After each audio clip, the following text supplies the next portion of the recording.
Mel Dennis here with the NRHA Oceania in the Spin Special Las Vegas edition, and I am sitting here with Dale Chavez. Dale, lots of history behind you. Why don't we start with the surname? I'm from Albuquerque, New Mexico, and I was raised Dale Chavez.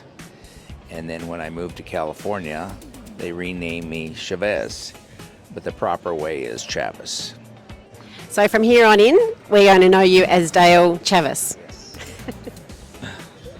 Dale, tell us how you started in the horse tack and saddle making business.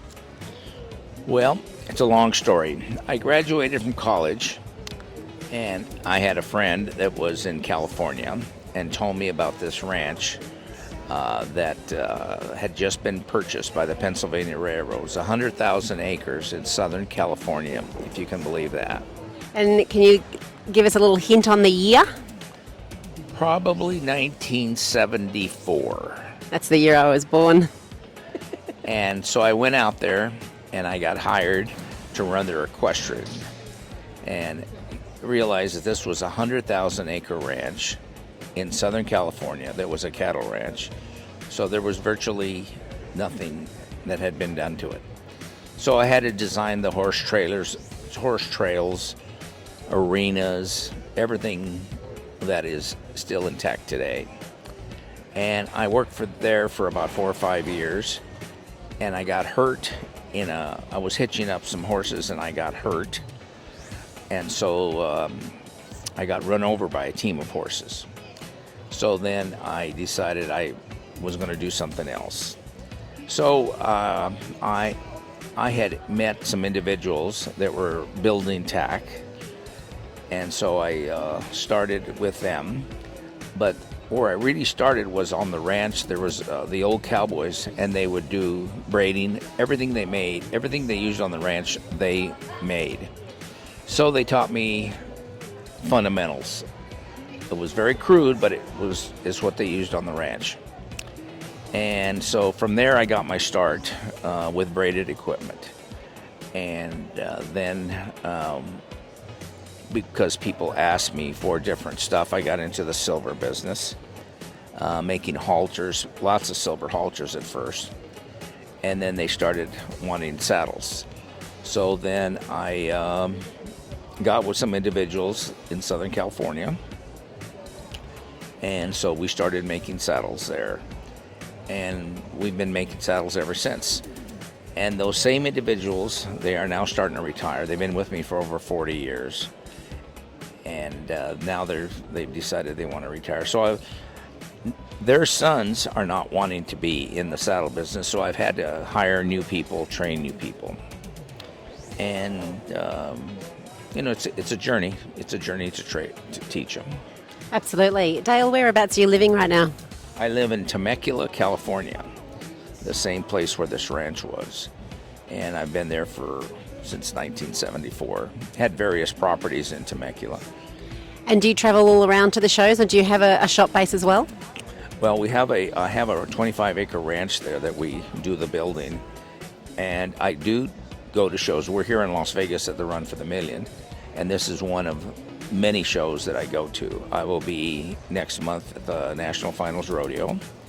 I've done the opening ceremony for the National Finals for the last 20 years.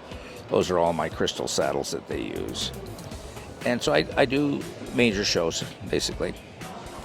Tell us some key stories that have stood out for you in all of your years making all this equipment and working on ranches. Wow. What's your one standout? I'd have to think about that one. I got to think about that. Every time I go out, I meet new people, of course. So what I find surprising is that a lot of the gals that have gone on married, they're right back in horses again.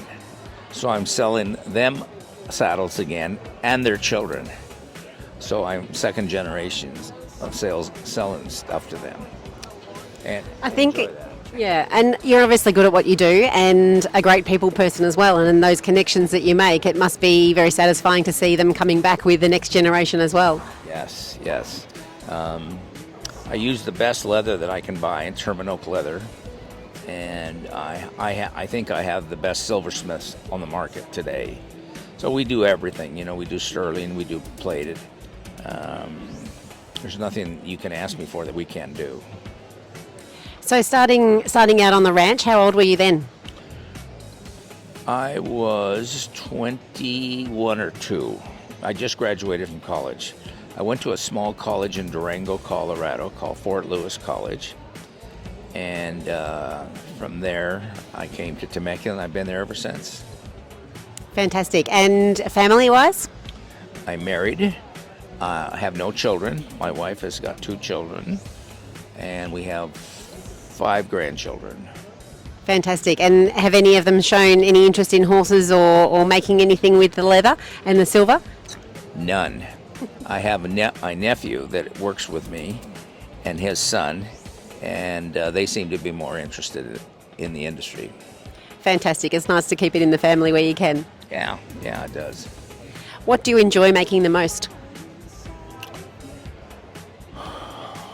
Let me think about that. I guess I enjoy designing saddles. I think I enjoy that the most.